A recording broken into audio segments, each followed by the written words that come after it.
Zaman hayır olsun. GRT kanalında programa Gaguzya Gün Güncel. iPhone 5s bende vardı. iPhone 5s, iMovies orada var bir programı içinde. İdeyalar ne peydalanırlar? Yaşamak temasından.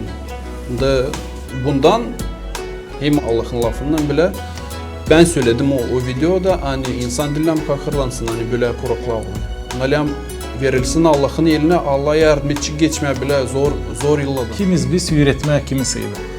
Ne gelir fikrine okuyarak Biblia'yı bakarak yaşamaya ona da yaparsın. Bizim misafirlerimiz İlya Karasini hem Alexander Kapaplıza. Biz gittik yapma islah content Gagavuşa. Sadece Gagavuşa. Ama biz koyarız titre. Rus dilinde zeri var insanlar onları proz Gagavuşa bilirler. Anladın bize niye sizde gitti bu yol? Milkten lazım söylemeni bu dil bizim işimiz. Volunteers bize bir ödemiyor bu iş için. Biz kendimiz istedik bunu yapmayı. Savaş Ersan'ın başkası da katılsın bu kanala. Biz ikimiz getirdik. Sonra katıldı ta iki bizim dostlar. Bulduk biz ta insan hangisi yazdılar Türkü. Türkü uğrundan da Savaş Ersa zenginletme. Ama siz mahsus Rus dilinden alacağım bunu. Akcent yaptınız ki Gaguz diline. Birkaç insan yazdı Facebook'ta, Instagram'da hani Gaguz dilini başlamışlar öğrenmeye, sesleyerek hem okuyarak titrler. Bize fikir verir yaşamak, ne biz göreriz yaşamımızda, ailemizde, dolayımızda hem Biblia. Daha çok biz yekleştiririz yaşamayı hem Biblia'yı.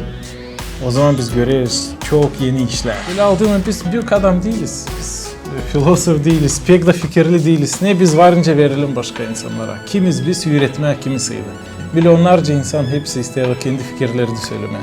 Ama ne verir? Halis kuvvet hem halis fikirlik bizim videolarımıza biz inanırız buna. O teofakt hani var Allah'ın lafı.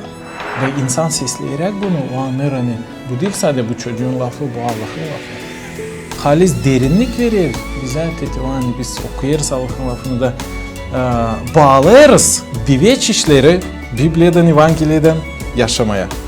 Kendi yakın olanından, uşaklığından, kendi sinseliğinden, kiminle her gün gelesin karşı, ilave edersin Gagavuşa, yavaş yavaş Gagavuşa gelecek kendi. Çünkü vakitte işlerim bir video olan, montaj yaparım eski bağlantıdan da istoriyi olsun için ben şimdi bu istoriyle savaşayım montere etmem, yapıyorum yavaş yavaş bu istoriyi. Saşa'nın benim yaşamımı hem de ta iki çocuğun kiminle biz bile yaparız bu kanalı Misha hem Vani. Allah değiştirdi bizim yaşamımızı. Biz pişman olduk, dua ederdik, o affetsin bizim günahlarımızı. Bizde olduğu yaşamanın manası, halizden bulduk kısmeti hem mutluluğu. Yaşamımız değişti, fikirlerimiz değişti. Biliriz nerede olacağı söylediğini.